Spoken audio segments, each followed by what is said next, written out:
ശത്രുക്കൾ ഷയാത്തുനൽ ഇൻസി വൽ ജിന്നി, മനുഷ്യ പിശാചുക്കളും ജിന്നി പിശാചുക്കളും. എന്താണ് ഈ പിശാചുക്കൾ ചെയ്യുക? യൂഹി ബഅലുഹും ഇലാ ബഅലിൻ, തമ്മിൽ വഹയി പറയും. വഹയി എന്ന് പറഞ്ഞാൽ ദൈവവചനം പോലെ കേട്ടാൽ സ്വീകാര്യയോഗ്യമായി തോന്നുന്ന വാക്കുകൾ പറയും. സുഖ്റുഫൽ ഖൗലി, മനോഹരമായ വാക്കുകൾ പറയും. സാഹിത്യത്തിൻ്റെയും കലയുടെയും സാഹിത്യത്തിൻ്റെയും കാവ്യത്തിൻ്റെയും വാക്കുകളടക്കം ഇതിൽ ഉൾപ്പെടുന്നുണ്ട്, ആളുകളെ വഞ്ചിക്കാൻ വേണ്ടി. അപ്പൊ ഈ സംസാരങ്ങളും ശൈലിയും പ്രഭാഷണങ്ങളും അതുപോലെയുള്ള കാവ്യങ്ങളുമൊക്കെ ഇബ്ലീസ് പുറത്തേറി നിൽക്കുന്ന കാര്യമാണ് എന്ന് വിശുദ്ധ ഖുർആൻ ഊന്നി പറയുന്നുണ്ട്. ഒരായത്ത് കൂടെ കേട്ടോളൂ.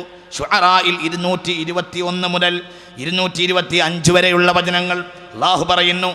ഹൽ നുനബ്ബിയുകും അലാ മൻ തനസ്സലു ശയാത്തീൻ തനസ്സലു അലാ കുല്ലി അഫാകിൻ അസീം يلقون السمع وأكثرهم كاذبون والشعراء يتبعهم الغاوون ألم تر أنهم في كل واد يهيمون وأنهم يقولون ما لا يفعلون. നോക്കൂ, നിങ്ങൾ വളരെ ചിന്തിക്കുക. ഷുഅറാ കവികൾ, ഷുഅറാ എന്ന പറഞ്ഞ അർത്ഥം തന്നെ കവികൾ എന്നാണ് വിശുദ്ധ ഖുർആനിലെ ഒരു അധ്യായത്തിൻ്റെ പേര്. ആ അധ്യായം 221 മുതൽ 225 വരെയുള്ള വചനം അല്ലാഹു പറയുന്നു. ഹൽ ഉനബ്ബിയുകും അലാ മൻ തനസ്സലു ശയാത്തീൻ, ആരെ മേലിലാണ് പിശാചി ഇറങ്ങി വരുന്നത് എന്ന് നിങ്ങൾക്ക് പറഞ്ഞു തരട്ടെയോ? അപ്പോൾ നിന്ന് മനസ്സിലാക്കേണ്ടത് പല കാവ്യങ്ങളും പല നോവലുകളും സത്യത്തിൽ അത് പൈശാചികമാണ്. ഞാൻ ചില നോവലുകളൊക്കെ വായിച്ചിട്ട് ചിന്തിച്ചിട്ടുണ്ട്, ഇതെങ്ങനെ ഒരു മനുഷ്യൻ പറഞ്ഞു. ചില അത്രയും സമർത്ഥമായ ചില കാര്യങ്ങളെയൊക്കെ കൂട്ടിക്കടിപ്പിച്ചു കൊടുക്കുക. അവരുടെ പിന്നിൽ പിശാചിൻ്റെ ഓത്ത് നടന്നുകൊണ്ടിരിക്കുകയാണ്. ആരൊക്കെ മനുഷ്യനെ പിഴപ്പിക്കാൻ ശ്രമിക്കുന്നുവോ അവർക്കൊക്കെ ഉള്ള ഉപാധിയായി ഇവിടെ സാഹിത്യങ്ങളും കലകളും നിലകൊള്ളണമെന്ന് താല്പര്യമുള്ളവനാണ് ആര്? ഇബ്ലീസ് ലഅനത്തുല്ലാഹി അലൈഹി. അതിനുള്ള സൗകര്യവും ചെയ്തു കൊടുക്കുക. നോക്കൂ നിങ്ങൾ, പിശാച് ആരുടെ മേൽ ഇറങ്ങി വരുമെന്ന് നിങ്ങൾക്കറിയുമോ? തനസ്സലു അലാ കുല്ലി അഫാക്കിൻ, കള്ളം കെട്ടിച്ചമച്ചുണ്ടാക്കുന്ന ആളുകൾ, അസീം കുറ്റവാളികളായ ആളുകൾ, അവരെ മേൽ ഇറങ്ങി വരും. യുൽഖൂന സമഅ, അവരെ കട്ടുകേട്ട ആളുകൾ കാര്യങ്ങളെ ഇട്ടുകൊടുക്കുകയും മുനജ്ജിമീങ്ങളെ കൂടി ഉൾപ്പെടുത്തിയിട്ടാണ് ഈ ആയത്ത് പറയുന്നത്. വഅക്തറുഹും കാദിബൂന, കളവ് പറയുകയും ചെയ്യും. എന്നിട്ട് പറയുന്നുണ്ട് വശ്ശുഅറാ, കവികൾ, യത്തബിഉഹും, അവരോട് പിൻപറ്റുക, അൽ ഗാവൂന, ദുർമാർഗികളായ ആളുകളാണ്. വശ്ശുഅറാ, നിങ്ങൾക്ക് മനസ്സിലാവുന്നുണ്ടോ? വശ്ശുഅറാ, കവികൾ. ഏത് ചരിത്രത്തിൽ ഇന്ന് വരെയുള്ള കവിത അങ്ങനെയാ. ഇക്കാലം വരെ ഖൈഫ നബ്കി മിൻ ദിക്റ ഹബീബിൻ വമൻസിലി ബിസഖത്തിൽ ലിവാ ബൈന അദ്ഖൂലി ഫഹൗമലി ഫതുലിഹ ഫൽ മിഖറാത്തി ലം യഅഫർ ഇസ്മുഹാ ലിമാന സജത്ഹാ മിൻ ജനൂബിൻ വശംഅലി. ബഹുമാനപ്പെട്ട ഉദ്ഘാടന പ്രസംഗത്തിൽ തങ്ങളാപ്പ പറഞ്ഞു, ഇവിടെ അറബ് ലോകത്ത് കവികൾ എഴുതിയുണ്ടാക്കിയ കാവ്യങ്ങൾ അന്ന് ആ അവിശുദ്ധ ജനത കഅബാലയത്തിൽ കെട്ടിത്തൂക്കിയിരുന്നു. എന്തായിരുന്നു കവിത? തൻ്റെ എളാപ്പയുടെ മോളെ കട്ടുകൊണ്ടുപോയ സമയത്ത് കൈസുണ്ടാക്കിയ കാവ്യങ്ങളാണ് ആ കൂട്ടത്തിൽ ഒന്ന്.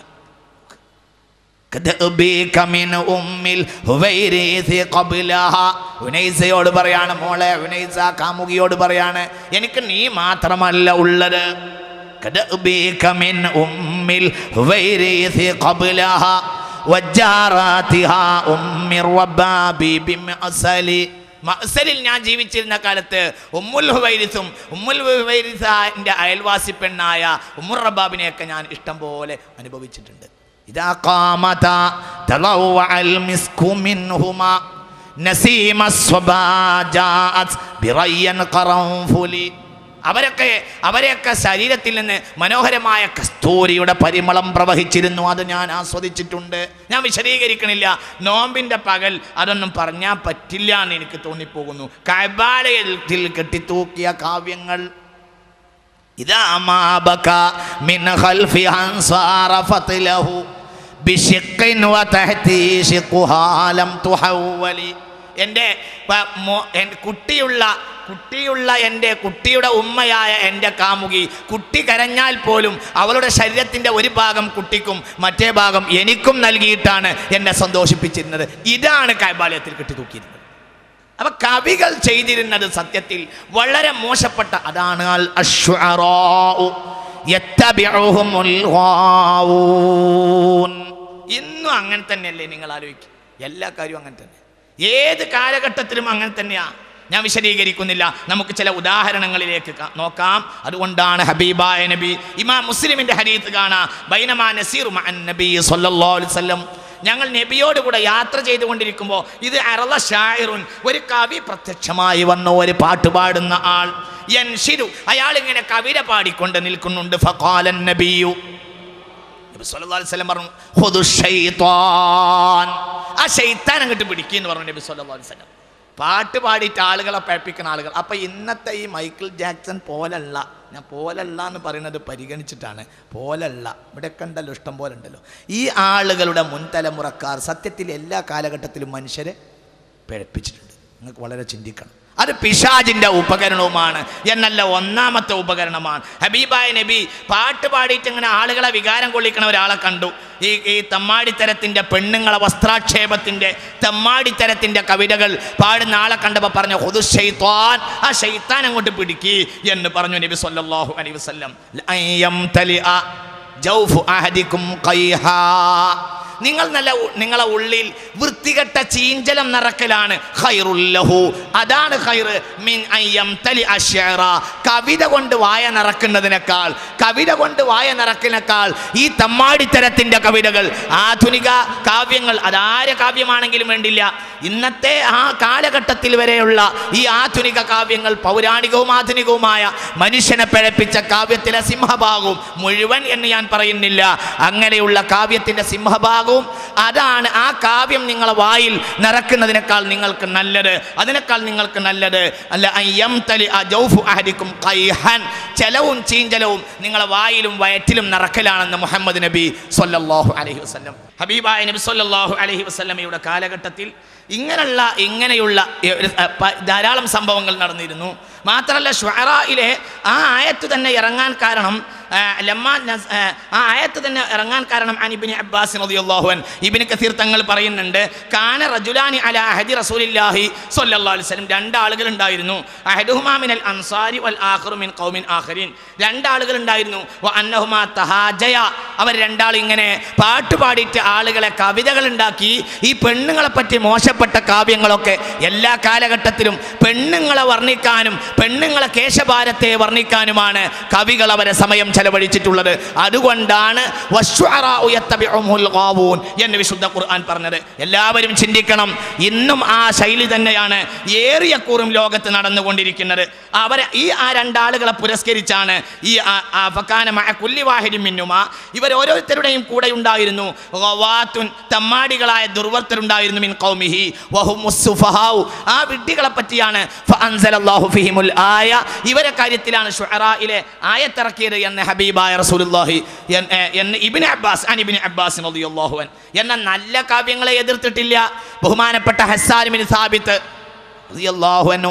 ഈ വശുഅറാഉ മനസ്സിലാക്കണേ, വശുഅറാഉ യത്തബിഉഹുമുൽ ഗാവൂൻ, കവികളുടെ പിന്നാലെയൊക്കെ തമ്മാടികളാണ് എന്ന ആയത്തിറങ്ങിയപ്പോൾ റസൂലുള്ളാഹിന്റെ പ്രഗൽഭ കവിയായിരുന്ന അബ്ദുല്ലാഹ് ബിൻ റവാഹ റളിയല്ലാഹു അൻഹു, ഹസ്സാൻ ബിൻ സാബിത്ത് റളിയല്ലാഹു അൻഹു, കഅബ് ബിൻ മാലിക് അടക്കമുള്ള സ്വഹാബികൾ ഹബീബായ നബിയുടെ അരികിൽ പോയി, നബിയെ ഞങ്ങളെ പറ്റിയല്ലേ ഈ പറഞ്ഞത്? ഫഖാലല്ല, അതിന്റെ താഴെയുള്ള ആയത്ത് ഓതി കൊടുത്തു, ഇല്ലല്ലദീന ആമനൂ വഅമിലുസ് സ്വാലിഹാത്ത്, ഈമാനിനും അമലിനും വേണ്ടി കവിത രചിക്കുന്ന ആളുകളിൽ തെറ്റില്ല. വഅജ്മല മിൻക ലം തറ ഖത്തു ഐനി വഅഹ്സന മിൻക ലം തലിദിൻ നിസാഉ. ബഹുമാനപ്പെട്ട ഹസ്സാൻ ബിൻ സാബിത്ത് റളിയല്ലാഹു അൻഹു റസൂലുള്ളാഹിനെ പറ്റി പാടിയ ഒരു പാട്ടാണ് വഅജ്മല മിൻക ലം തറ ഖത്തു ഐനി, നിങ്ങളെക്കാൾ സുന്ദരനായ ഒരാളെ എൻ്റെ ജീവിതത്തിൽ ഞാൻ കണ്ടിട്ടില്ല. കാരണം അത് ഈമാൻ്റെ ഭാഗമാണ്. അന്നബിയു ഔലാ ബിൽ മുഅ്മിനീന, അന്നബിയു ഔലാ ബിൽ മുഅ്മിനീന മിൻ അൻഫുസിഹിം, ഒരാൾക്ക് അവൻ്റെ നഫ്സിനെക്കാളും ബന്ധപ്പെട്ടത് മുഹമ്മദ് നബി. അപ്പൊ കവികളെ എതിർക്കല്ല ഖുർആൻ ചെയ്തത്. വളരെ ചിന്തിക്കണം. അതിൻ്റെ അസ്പൃശ്യമായ തലങ്ങളെ, സർഗത്വത്തെ കൂമ്പടക്കാണ് എന്ന് വിചാരിക്കരുത്. അങ്ങനെയൊക്കെ പറയുന്ന ആളുകൾ ഇന്ന് അങ്ങനെയൊക്കെയുള്ള അതിരില്ലാത്ത ഒരു തരം സർഗകലകളുടെ കാലഘട്ടമാണ്. ഇസ്ലാം സർഗത്വത്തിൻ്റെ കൂമ്പടച്ചു എന്ന് വിചാരിക്കണ്ട. ഇസ്ലാം അതിനൊരുപാട് സൗകര്യങ്ങൾ ചെയ്തുകൊണ്ട് മാത്രമല്ല, ഹബീബായ റസൂലുള്ളാഹിക്ക് 200 ആളുകൾ ഉൾക്കൊള്ളുന്ന ഒരു കവികളുണ്ടായിരുന്നു. അതിൻ്റെ നേതാവായിരുന്നു ഹസ്സാൻ ബിൻ സാബിത്ത് റളിയല്ലാഹു അൻഹു. ഒരുപാട് കവികളുണ്ടായിരുന്നു, അതിൻ്റെ നേതാവാണ് ഹസ്സാൻ ബിൻ സാബിത്ത് റളിയല്ലാഹു അൻഹു. എന്നല്ല, ലോക ചരിത്രത്തിൽ ആദ്യമായി ഹദീസ് വന്നിട്ടുള്ളത് ഫിഖ്ഹിനെ ബേസ് ചെയ്തിട്ടല്ല, മിൻ മദ്ഹി റസൂലില്ലാഹി സ്വല്ലല്ലാഹു അലൈഹി വസല്ലം എന്ന് ലോക ചരിത്ര പണ്ഡിതന്മാർ പറയുന്നുണ്ട്. അങ്ങനെയാണ് സീറത്ത് ഇബ്നു ഇസ്ഹാഖ്, സീറത്ത് ഇബ്നു ഹിഷാം ഒക്കെ ലോക ചരിത്രത്തിൽ ഉണ്ടായിട്ടുള്ളത്. അനവധി അങ്ങനെയുള്ള കാവ്യങ്ങളും ഗദ്യങ്ങളും പദ്യങ്ങളും ഒക്കെ ലോകത്ത് വന്നത് മദ്ഹു റസൂലില്ലാഹി. അതൊക്കെ ഈമാൻ്റെയും അമലിൻ്റെയും നേട്ടത്തിനും ഉദ്ധാനതക്കും വേണ്ടിയാണ്.